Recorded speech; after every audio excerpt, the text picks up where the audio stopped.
Another day, another vlog. Thank you Lord for this day. So hi everyone, I'm back. So ayan, umaga pa lang talaga maulan na. Kapag gantong maulan, alam nyo na ang pwede nating ulamin, dapat yung masabaw. Okay lang din naman yung umaga pa lang talaga umuulan na, para nga medyo presko sa pakiramdam. Pero pag itong ulan na to huminto ngayong umaga pa lang, ay sigurado sisikat yung araw, para nagpainit lang ng pakiramdam.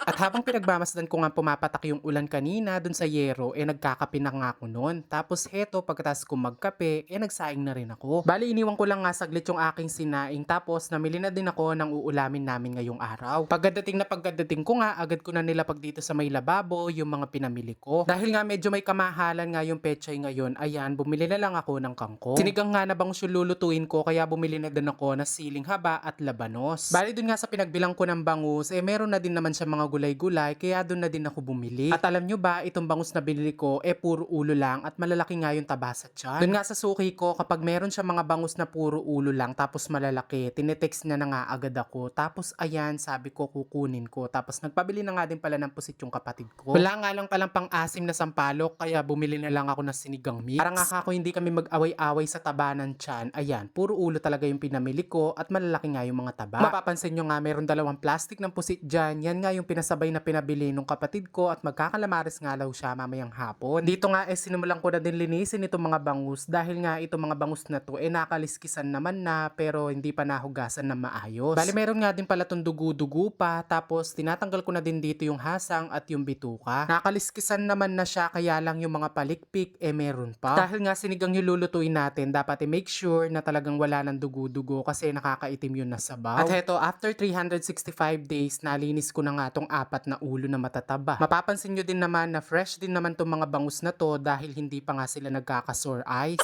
Pagkatapos ko malinisan yung mga ulo ng bangus, sunod ko nang nilinis itong mga pusit, at imamarinid na nga nung kapatid ko, para nga mamaya piprituhin na lang. Ito nga sa may kawali, naglagay ako ng konting mantika, at nung mainit na, inilagay ko na nga yung luya, at nung mag golden brown na, sinunod ko na itong bawang. Hindi na rin nga ako nakapaghintay, at inihulog ko na din dito yung sibuyas at yung kamatis. Medyo kakaiba nga lang ng konti yung pagluluto natin ni sinigang, dahil iginisa ko nga muna ito. Kung medyo malanta na nga yung kamatis, sunod ko na nilagay dito yung mga binalatan ko kanina na gabi. Alam nyo ba, sa kahit anong luto na sinigang tapos merong gabi, talagang unang-una kong hinahanap talaga minsan yung gabi na to, kasi gusto ko talaga sinasama sa kanin. Lalo na nga kung napakalambot nung gabi, Diyos ko, mapaparami talaga yung kanin ko. Bali, sinabay ko na nga pala dun sa gabi yung labanos. Iginisa ko na nga dito, para nga kumapit din yung lasa sa kanila. Sa totoo lang, kapag nagluluto ako ng sinigang na bangus, sobrang dali lang naman talaga, dahil nga yung bangus madali lang din naman talaga siyang maluto. At para nga sa sabaw ng ating sinigang, syempre kailangan natin maglagay dito ng tubig, at para na rin syempre lumambot yung ating mga gabi. Nang matapos nga yung mahabang oras na paghihintay, heto, lumambot na nga yung gabi, at medyo lumalapot-lapot na din yung sabaw. Dito nga sa amin, kapag nagluluto kami ng sinigang, hindi mawawala itong bagoong. Pero syempre yan ay optional lang naman. Pero kung yung nakasanayan yung sinigang patis yung nilalagay nyo, pwede rin naman yun. Dagdag linamnam din kasi yung paglalagay ng bagoong sa sinigang na bangus. Abay, kung hindi kayo kumakain ng bagoong, wag na kayo maglagay, baka masisipa ako.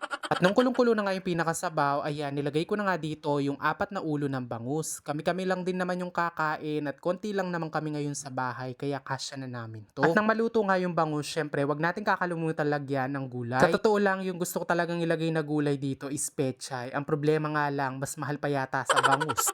At nung half cook na nga yung kangkong, ay nilagay ko na nga itong pampaasim na sinigang mix. Naglagay na nga din pala ako ng konting pampalasa kanina dyan, at nung okay na nga sa akin, ay pinakuluan ko lang din. Tapos ayan, ready to eat at ready to serve na itong ating ulam. Yung ulam nga na to saktong-sakto, lalo na kapag maulan. Ang problema, umagang umulan dito sa amin. Tapos nung mga bandang mananghaling kakain ako, Diyos ko, huminto. Tapos sumikat pa yung araw. Kaya naman habang kumakain ako, talagang tagaktak yung pawis ko. Kaya naman kahit hindi ako nag-e-exercise, dito lang sa pawis na nilalabas ko, Diyos ko, talagang papayat ako.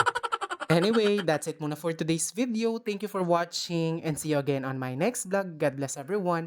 Bye!